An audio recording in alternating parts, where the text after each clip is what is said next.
Right now, on the edge of Shenzhen, a building shaped like a giant curved disc is swallowing garbage by the truckload and converting part of it into electricity. Inside, household waste is burned at temperatures approaching 1,000 degrees Celsius. The heat boils water, the steam spins turbines, and the electricity is sent into the grid. This is not a landfill. It is not an open dump. And it is not a smoky furnace from the industrial past. It is a modern waste-to-energy plant designed to process thousands of tons of municipal waste every day. The Shenzhen Energy Ring, also known as the Longgang Energy Eco Park, is designed to handle roughly 5,000 tons of waste per day and generate approximately 1.2 billion kilowatt-hours of electricity annually. The impressive part is not only the amount of waste the facility can process, it is the attempt to control what happens after the fire begins. Modern plants use carefully managed combustion, multiple stages of flue gas treatment, and continuous emissions monitoring to reduce pollutants before the exhaust reaches the chimney. China now operates more than 1,000 household waste incineration plants, according to Chinese reporting, and has built a waste-to-energy network that reaches most densely populated regions. That expansion reflects a problem so large that traditional landfill systems could no longer handle it. For much of modern history, China managed waste in the same basic way as many other countries. It dug holes, transported garbage to them, and buried whatever people no longer wanted. Landfills appeared on the edges of growing cities, often far from the people who created the waste. But China urbanized at extraordinary speed. Millions of people moved into cities, incomes increased, consumption expanded, and the amount of household waste grew rapidly. In Shenzhen, a city of roughly 20 million people, daily waste generation reached thousands of tons. The more the city grew, the faster the waste accumulated. Landfills create several problems at once. They occupy land, produce methane, and generate leachate, the contaminated liquid created when rainwater passes through decomposing waste. If that liquid is not contained properly, it can move into groundwater and surrounding soil. Methane is another concern. Organic waste decomposes without oxygen inside a landfill and releases methane, a powerful greenhouse gas. Landfill operators can capture some of it, but unmanaged emissions remain a serious environmental problem. Then there is the issue of urban land. In a major city, every hectare used for waste storage is a hectare that cannot be used for housing, parks, transportation, factories, or public infrastructure. Shenzhen's land is valuable, and the city could not continue expanding landfills forever. A landfill is also difficult to reverse. Once a valley or lowland area has been filled with decades of mixed waste, reclaiming it is extremely expensive. The buried material is difficult to separate, and the land may remain contaminated for generations. That is why China has undertaken projects to close, relocate, or remediate older landfill sites. In some cases, waste is excavated and sorted so that valuable land can be recovered. It is a dramatic undertaking. The city is not only trying to prevent new garbage from being buried, but also attempting to deal with the mistakes of the past. That created a difficult question. What happens when a major city is running out of space to bury waste, but the amount of waste continues to grow? China's answer was to change the role of garbage. Instead of treating it only as something to hide, the country began treating it as a fuel source and a potential raw material. The first step was incineration. But simply burning garbage would not be enough. A mixed household waste stream can contain food scraps, plastics, packaging, treated wood, textiles, metals, and hazardous materials. If that mixture is burned poorly, it can create dangerous pollutants. The most infamous are dioxins, toxic compounds that can form when certain materials burn at unsuitable temperatures. Older waste burners earned a terrible reputation because they could turn a garbage problem into an air pollution problem. China, therefore, had to solve two problems at the same time. It needed to burn waste thoroughly enough to extract energy, while also preventing the formation and release of toxic emissions. That required a much more controlled type of fire. Modern waste-to-energy plants do not simply place garbage in a pit and ignite it. The waste is fed onto a moving grate, a large metal platform that slowly carries and tumbles the material through the furnace. As the waste moves, air is introduced at carefully controlled rates, allowing the plant to maintain the conditions required for complete combustion.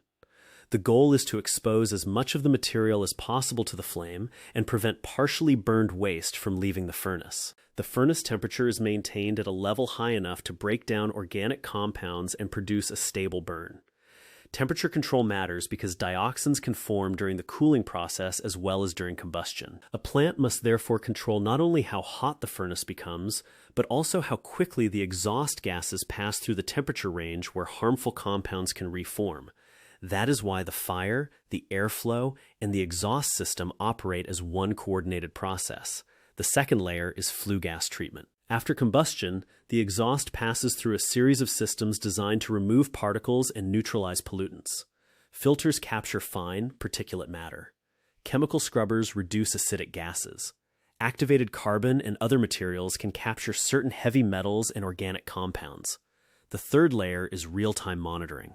Sensors continuously measure what is coming out of the stack. If oxygen levels, temperature, pressure, or pollutant concentrations change, the control system can adjust the combustion process or trigger additional treatment. This creates a feedback loop. The fire is not left to burn on its own. It is constantly monitored and adjusted. The performance claims surrounding Chinese waste-to-energy plants vary from facility to facility, and emissions must be judged using transparent, independently verified data.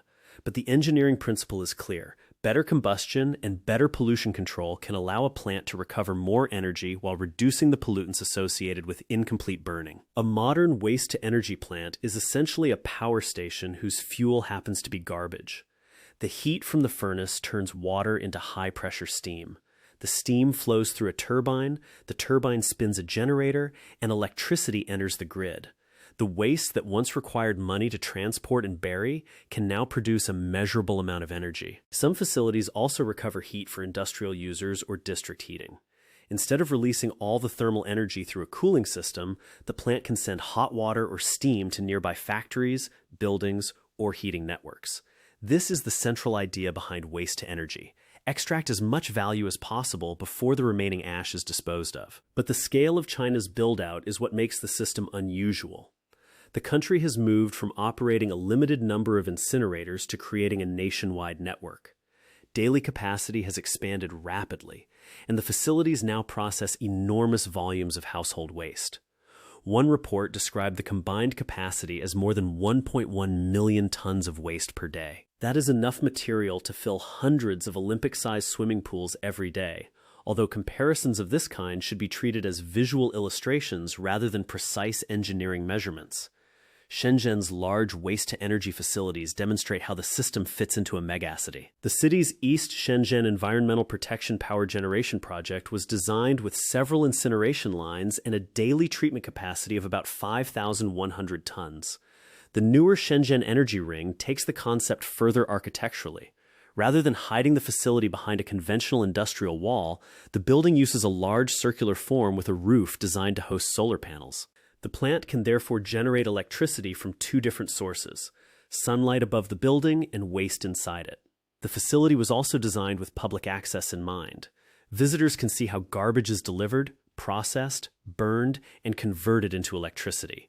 That matters because waste facilities have traditionally been associated with pollution, secrecy, and unpleasant odors. A plant that invites the public inside is making a different argument. It is saying that waste treatment is not something that must be hidden from the city. It can be designed as infrastructure people understand and inspect. But incineration is only one part of the system, and it is not the highest form of waste management. The most valuable materials should be recovered before anything is burned. That creates a different bottleneck: sorting. For decades, recycling depended heavily on workers standing beside conveyor belts, picking through mixed waste by hand. The work was slow, physically demanding, and potentially dangerous. Broken glass, sharp metal, contaminated packaging, and biological waste created risks for employees. There was also a quality problem. If the wrong material entered a recycling stream, the entire batch could become contaminated and lose its value. Artificial intelligence is now being used to attack that problem. Modern sorting systems combine high-resolution cameras, optical sensors, hyperspectral imaging, and machine learning software. The cameras identify the shape, color, and appearance of objects, while other sensors analyze material properties. That allows the system to distinguish between objects that look similar but are made from different substances. A clear plastic container, for example, may belong to a different recycling category from another container that looks nearly identical. Hyperspectral systems can analyze how materials reflect different wavelengths of light, helping the software identify their chemical composition. The result is a more detailed waste stream. Plastic can be separated from metal, paper from packaging, and one type of polymer from another. More advanced systems can sort materials into dozens or even hundreds of categories. Once the software identifies an object, robotic arms remove it from the conveyor. The arms can work repeatedly at high speed without becoming tired or losing concentration. They do not eliminate all human involvement, but they can handle much of the repetitive work while human supervisors manage exceptions, equipment, quality control, and maintenance. In Guangzhou, AI-powered sorting systems using hyperspectral imaging have been deployed to classify waste and recover recyclable materials. One reported system separated more than 10,000 tons of recyclable material while reducing processing costs. This changes the role of the recycling worker. Instead of spending an entire shift picking through dangerous mixed garbage, workers can monitor the line, maintain the machines, inspect material quality, and handle unusual objects that the system cannot classify confidently. The objective is not necessarily to remove people from the process. It is to keep people away from the most unpleasant and hazardous parts of the job while improving the consistency of the recovered materials. Better sorting also improves the economics of recycling. A clean stream of aluminum, copper, paper, or a specific type of plastic is much more valuable than a mixed pile. The cleaner the material, the more likely it is to be used in a new product rather than burned or buried. That is why artificial intelligence and incineration are not necessarily competing technologies. They can form two stages of the same system. First, the sorting equipment recovers anything that still has material value. Then the waste that cannot be recycled is sent to the incinerator for energy recovery. The objective is to keep valuable materials out of the fire. This system also supports China's wider goal of increasing urban household waste recycling and utilization. Chinese authorities have set a target of raising the urban household waste recycling utilization rate above 76% by 2030. Achieving that level would require more than public education and separate bins. It would require reliable collection, automated sorting, processing facilities, markets for recovered material, and companies capable of turning waste into new products.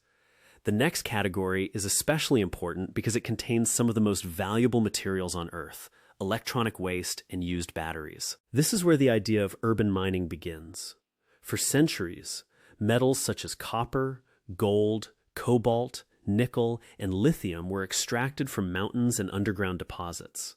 Today, enormous quantities of those same materials are sitting inside discarded phones, computers, appliances, electric vehicles, and industrial equipment. Cities have become artificial ore deposits. The challenge is that urban ore is scattered across millions of products. A mine produces a relatively consistent material from a known location. Electronic waste arrives as a chaotic mixture of circuit boards, plastics, glass, batteries, coatings, and metals. Recovering the valuable elements requires specialized collection, dismantling, shredding, separation, and refining. The scale of the problem is enormous. In 2022, the world generated around 62 million tons of electronic waste, according to United Nations reporting. Only a minority was properly collected and recycled. Much of the rest was dumped, burned, or processed informally, allowing valuable materials to disappear while creating pollution. Used electric vehicle batteries are becoming an especially important source of urban minerals. When a lithium-ion battery reaches the end of its useful life, it can be discharged, dismantled, and shredded. The resulting dark powder is called black mass. It contains combinations of lithium, nickel, cobalt, manganese, copper, graphite, and other materials. Black mass does not look valuable.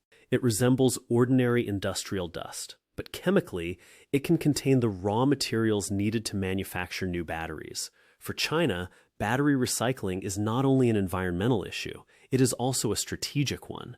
The country has built a large electric vehicle industry, and that industry requires enormous quantities of battery minerals. Recycling domestic batteries can reduce dependence on foreign mines and make the supply chain more resilient. A ton of recovered battery material does not need to be extracted from a new mountain. It does not require the same land disturbance, excavation, or long-distance transport associated with mining. The technology is becoming more advanced. Some Chinese companies are developing systems that can process used lithium-ion batteries closer to urban centers instead of transporting damaged or hazardous batteries over long distances. Vacuum systems, controlled heating, chemical separation, and specialized filtration can be used to remove dangerous substances and recover valuable elements. The result is a possible closed loop. A battery made from mined materials powers a vehicle. When the battery reaches the end of its first life, its materials are recovered and used to manufacture another battery. The environmental advantage of battery recycling depends on the process, the electricity source, the chemicals used, and the percentage of material recovered. Recycling is not automatically impact-free. It still requires energy, equipment, transportation, and careful management of hazardous substances.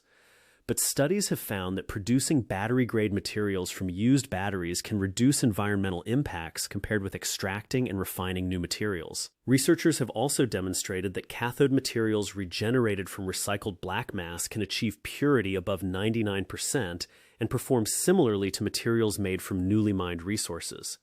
That possibility is central to the future of electric vehicles. If batteries can be recycled repeatedly, the industry becomes less dependent on continuously expanding mineral extraction. The same principle applies to electronics. Copper from old circuit boards, gold from connectors, aluminum from devices, and rare materials from specialized components can all become part of a secondary supply chain.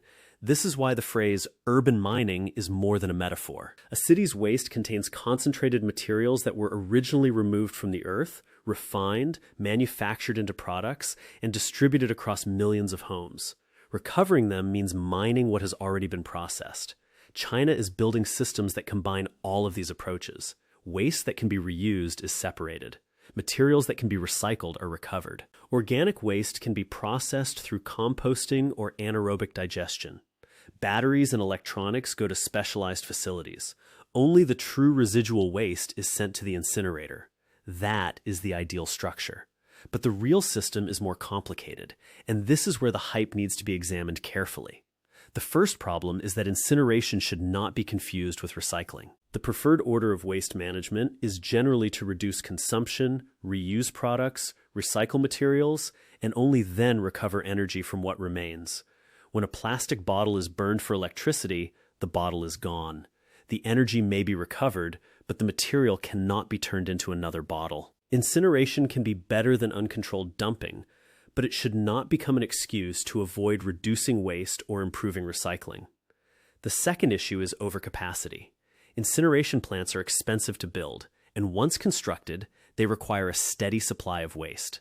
This can create a conflict. If a city invests heavily in a large furnace, the plant's financial model may depend on keeping it full. That creates a potential incentive to burn more waste rather than reduce waste at the source. Critics have warned that some regions may eventually have more incineration capacity than garbage available to feed it. If that happens, cities could face pressure to transport waste from farther away or reduce recycling targets to maintain plant operations. A system designed to solve the waste problem can become dependent on the continued existence of the waste problem. The third concern involves emissions and public trust. Modern plants can achieve very low pollutant levels, but incineration still releases carbon dioxide. Burning plastic releases carbon that originally came from fossil fuels. Waste to energy is therefore not automatically carbon neutral. The quality of the plant also matters.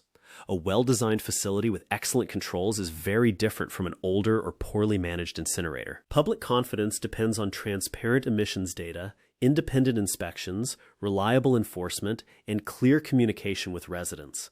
Local opposition is common because people living near waste facilities worry about air quality, odors, truck traffic, and the possibility of accidents.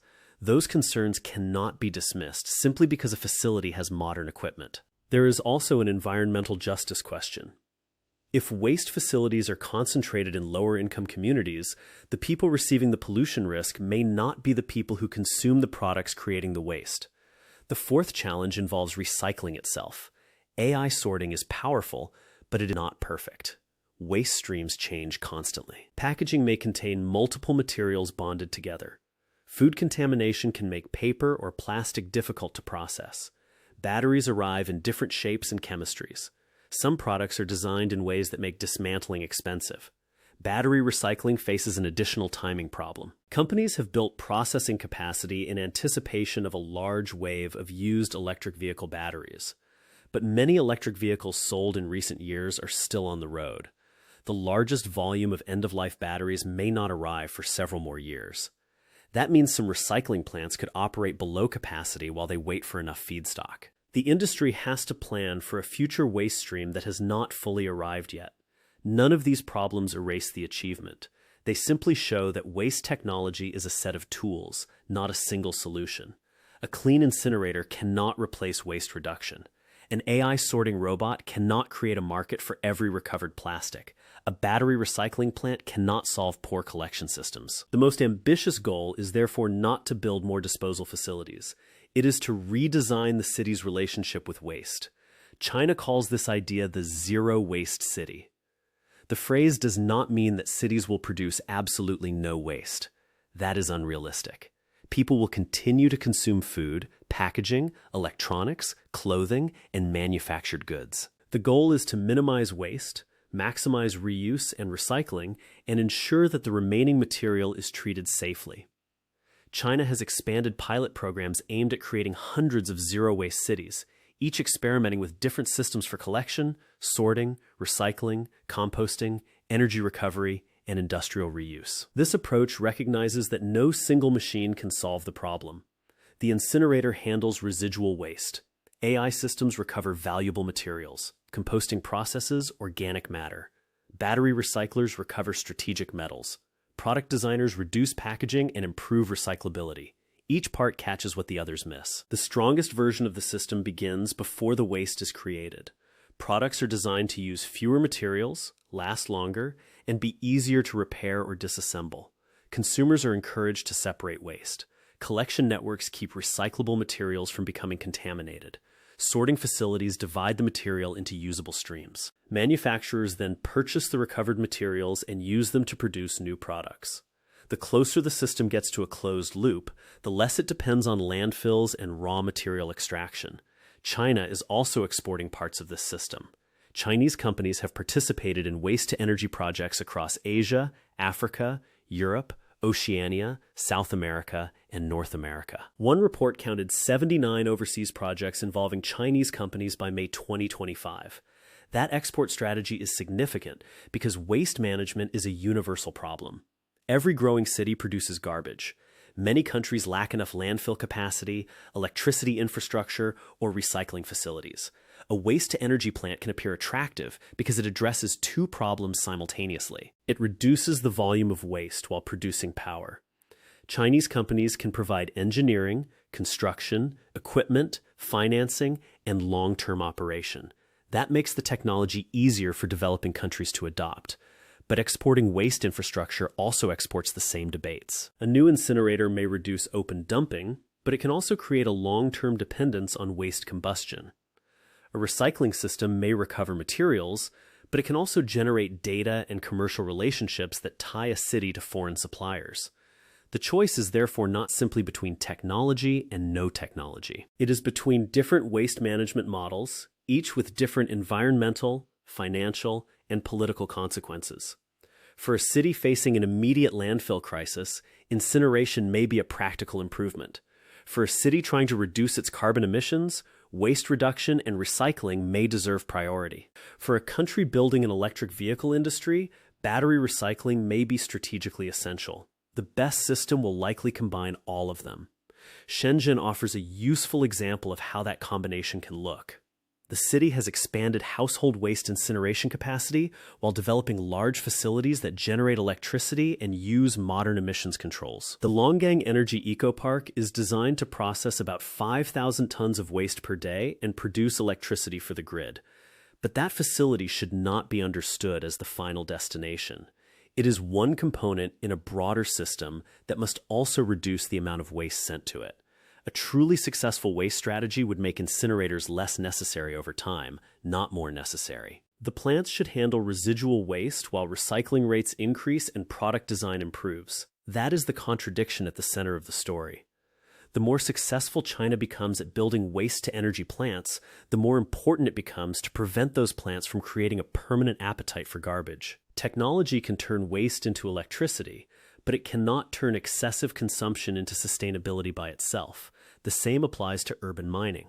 Recovering lithium, nickel, cobalt, copper, and gold from old products is valuable, but it does not remove the need for responsible mining in the short term. The world will still need new materials as demand grows, especially for batteries, power grids, renewable energy equipment, and electronics. Recycling can reduce that pressure, but it cannot immediately replace primary extraction. Artificial intelligence also has limits. A robotic sorting arm may pick faster than a human, but it still needs a reliable conveyor system, clean sensor data, consistent waste presentation, and a buyer for the material it recovers. A recycling facility can be technologically advanced and still lose money if markets collapse for recycled plastic, recovered metals, or paper. That is why the economics matter as much as the engineering. Waste must be collected cheaply, sorted accurately, processed safely, and sold into stable markets. China's advantage is scale. A large population, dense cities, extensive manufacturing capacity, and significant government involvement allow new systems to be deployed quickly. Once the technology is proven in one city, it can be adapted and expanded elsewhere. But scale can magnify mistakes as well as successes. A poorly designed system deployed in one district creates a local problem. The same system deployed across hundreds of cities creates a national one. The future of waste management will therefore depend on transparency, independent testing, and constant adjustment. So, step back and look at the complete picture. China once relied heavily on landfills because burying waste was the simplest option. But rapid urbanization created garbage mountains faster than cities could safely contain them. Land became scarce, methane and leachate became serious problems, and older landfill sites became difficult liabilities. The country responded by building a large waste-to-energy industry. Modern plants burn residual waste at controlled temperatures, use moving grates to improve combustion, treat flue gases through multiple stages, and monitor emissions continuously. The heat produces steam, the steam spins turbines, and electricity flows into the grid.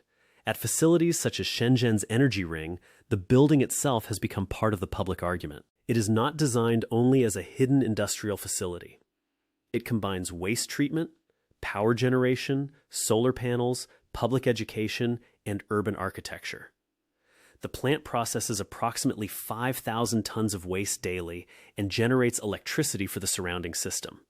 But burning is only one part of the strategy. AI-powered sorting systems use cameras, hyperspectral sensors, and machine learning models to recover recyclable materials more accurately than manual sorting alone. Robots can remove objects from moving conveyor belts quickly and repeatedly, while human workers supervise the process and handle difficult exceptions. Battery recycling plants turn used electric vehicle packs into black mass and recover lithium, nickel, cobalt, manganese, copper, and other materials.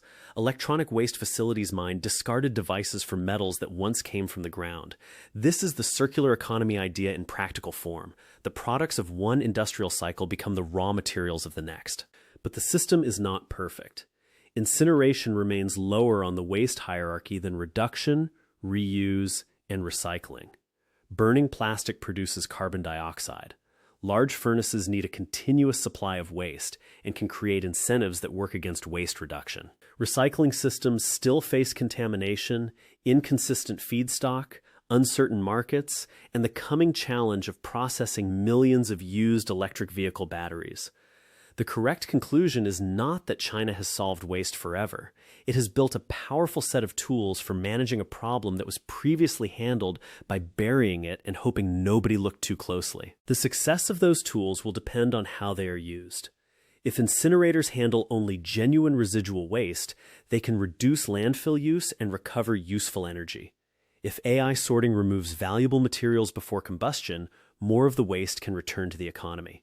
If battery recycling becomes reliable, cities can become sources of strategic metals. If product design improves, the total volume of waste can begin to fall. That is the direction behind the zero-waste city concept. The objective is not to make garbage disappear through one spectacular machine. It is to connect collection, sorting, recycling, energy recovery, industrial design, and public behavior into one coordinated system. The technology is already becoming an export industry. Chinese companies are helping other countries build waste-to-energy plants, recycling facilities, and equipment networks. The country that once imported enormous quantities of foreign waste before restricting those imports is now selling systems designed to process waste at home and abroad. That reversal is remarkable, but the most important transformation is conceptual. For most of history, a mountain of garbage represented something that had to be buried, transported, or forgotten. It was a liability leaking into the soil and atmosphere.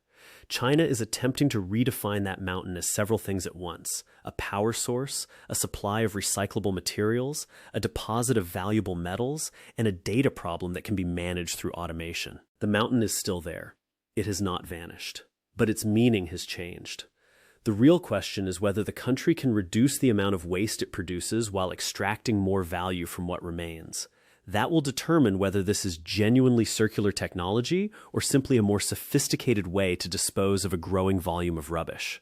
The difference matters. A cleaner incinerator is better than an uncontrolled dump. A robotic sorting line is better than dangerous manual separation. A battery recycling plant is better than throwing critical metals away. But none of these solutions should become an excuse to produce more waste. The strongest system is one that eventually needs less waste to operate. So the next time you throw something away, remember that away is not a real place. The material goes somewhere. It may enter a landfill, a recycling line, a battery processing plant, or a waste-to-energy furnace. China's new infrastructure is built around the idea that the journey should not end at disposal. A discarded package may become energy. An old battery may become the raw material for a new one. A broken electronic device may become a source of copper, gold, or rare metals. The garbage does not disappear. It is sorted, burned, processed, mined, and redirected.